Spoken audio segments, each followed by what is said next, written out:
I want to know how will you pray when the rivals decided to pray against you? It's not always easy to just say we're going to play an attacking game.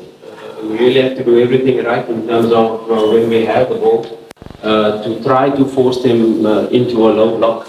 Most teams, when they come to Benjamin Kappa, they adopt a medium block. We're not sure if they will perhaps try to press us. Those are the things we have to be prepared for. But we impose our game to the opponent, knowing that perhaps they will employ this medium block. We have to try to force them deeper. We have to try to play the match in the opponent's half, in our final third, and try to keep them back. Very important, again, in matches like these are transitions. We should not allow them any transitions. So having our rest defense really clear, having our mechanisms in place when we are attacking, not to concede these counter-attacks is very, very important. But of course, it can be a game that will be 50-50 as well, and when we don't have the ball, we have to respect them. We have to close the spaces where they are very effective, and we have to force them into spaces where we know we can regain the ball and regain our dominance. And of course, we want to play the game with the ball, but you know it's not always possible when you're playing a very tough opponent. But if we apply ourselves, if we execute the game plan, we should be able to have the dominance in terms of possession.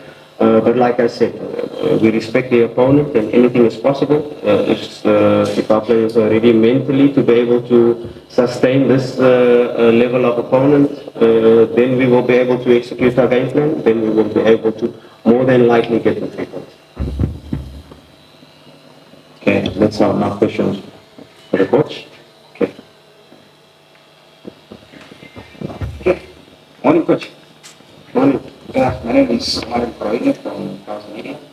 My question is, you're going to play against FC Bravo that have not lost any match in their 4 last elections for the group stage qualification. How does it hold value attention for you for this match tomorrow?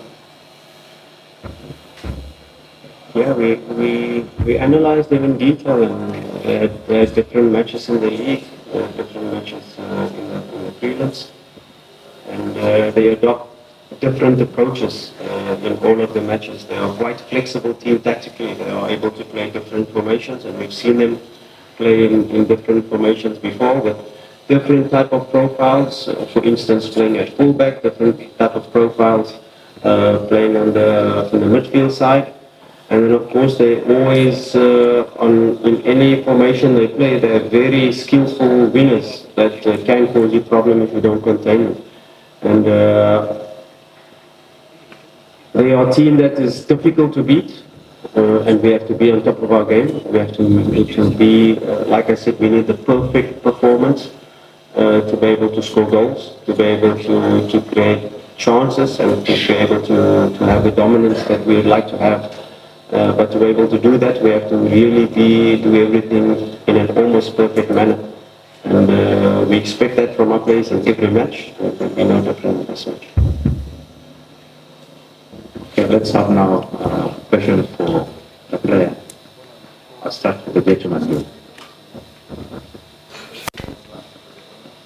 Let's go for the player now. Question for the player. I'm scared. Okay, that's my name. My question to Stefan Malone. I think we have been discussing about the game as a players. And you have an ex-Angolan league professional player, Deborah Mababo. How effective has been toward this game as for you players whenever you discuss about the game? Thank you. He helps us with the profile of some of the players. Like the Spanish striker, he's a brother of Maulud, and he's a very selectable striker. He plays like a force striker.